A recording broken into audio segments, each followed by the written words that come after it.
এই বাপ, তোমরা যারা সিজদা করো না, তোমরা বলো না বাজান, বলো না এই দরদি ভাই চিৎকার করে বললাম, তুমি যদি বলো তোমার পায়ে ধরতে, আমি পায়ে ধরতে রাজি।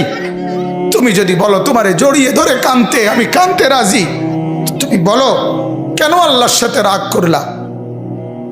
কেন আল্লাহর সাথে রাগ করলা? কেন আল্লাহর সাথে নারাজ হইলা? কেন সিজদা কপালে জুটলো না?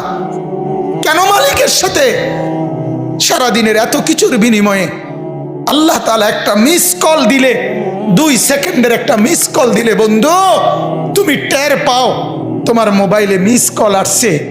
এত বড় মসজিদে 6টা মাইকের হরন দিয়া আল্লাহু আকবার বলে তোমারে ডাক দেয়, তোমার একটাবারও কানে লাগে না, বিবেকে লাগে না।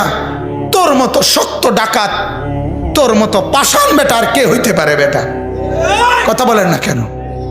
তুই ডাকাত, কত বড় ডাকাত।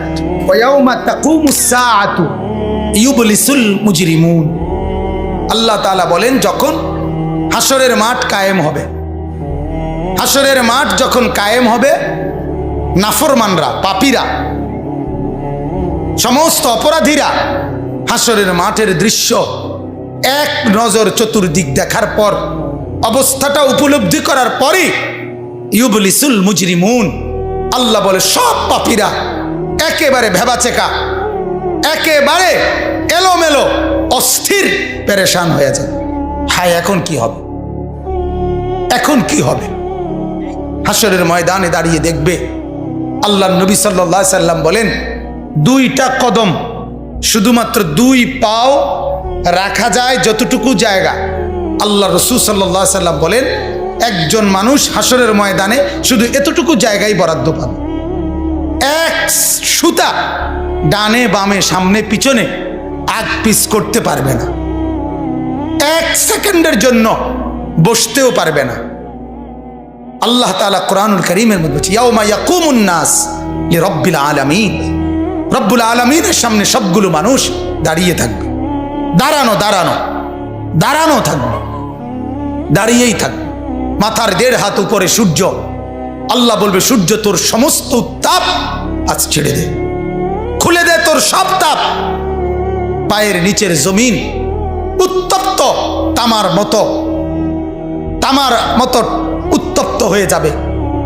এরপরে আল্লাহ পাক রব্বুল আলামিন ফেরেশতাদেরকে দিয়ে জাহান্নামকে, কোরআনের স্পষ্ট আয়াত ওয়াজিআ ইয়াউমা ইদিম বিজাহান্নাম, হাসরের ময়দানে এরকম পাশে জাহান্নামকে ফেরেশতারা টেনে আনবে।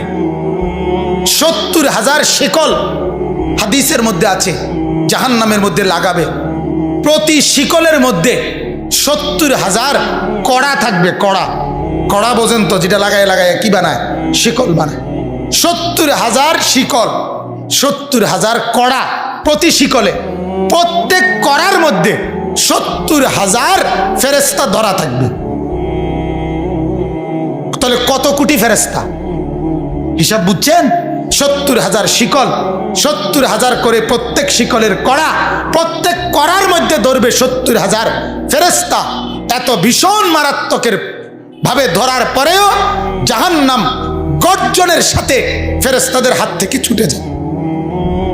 আল্লাহ তাআলা বলেন এই ভয়ঙ্কর দৃশ্য দেখার পরে গোটা হাসরের মাঠে পাপী নাফরমানরা নিরাশ হয়ে যাবে, পেরেশান হয়ে যাবে। এরপরে বলবে আল্লাহ তাআলা বলেন ওয়ালাম ইয়াকুন লাহুম মিন শুরাকাইহিম শুফাআউ।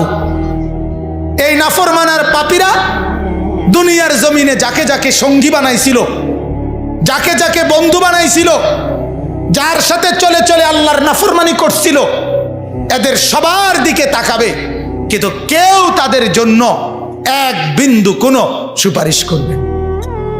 কিরে বন্ধু, একসাথেই বনবিড়ি খাইতাম, অনকুদুর কও না কি করতাম? যে আমার কিছু বলার নেই, আমার কিছু বলার নেই। এরপরে আল্লাহ বলেন ওয়া কানু বিশুরাকাইহিম কাফিরিন। আবার প্রত্যেকটা নাফরমান নিজেই সে তার ওই বন্ধুদেরকে, ফেরেশতাদের সামনে সঙ্গীদেরকে অস্বীকার করবে। প্রথম তো তাকাবে, যখন দেখবে কেউ কোনো সহযোগিতাকারী নাই, ফেরেশতাদের সামনে যখন জিজ্ঞেস করবে, কোরআনে আছে উহশুরুল্লাযীনা যালামু ওয়া আজওয়াজাহুম, আল্লাহ ফেরেশতাদেরকে বলবে প্রত্যেকটা পাপী এবং তাকে পাপ কাজে যারা যারা সহযোগিতা করেছে তাদেরকে সহ একত্র করো। তখন ফেরেশতা যখন জিজ্ঞেস করবে তোর এই অপরাধের সঙ্গী ছিল কে বল, তখন ওই নাফরমান বলবে আমি কাউকে চিনি না, আমার সাথে কেউ ছিল না, কেউ ছিল না। আল্লাহ বলে ওই সঙ্গী তাকে অস্বীকার করবে, সে সঙ্গীকে অস্বীকার, কেউ কারোর জন্য থাকবে না, কেউ কারোর জন্য থাকবে।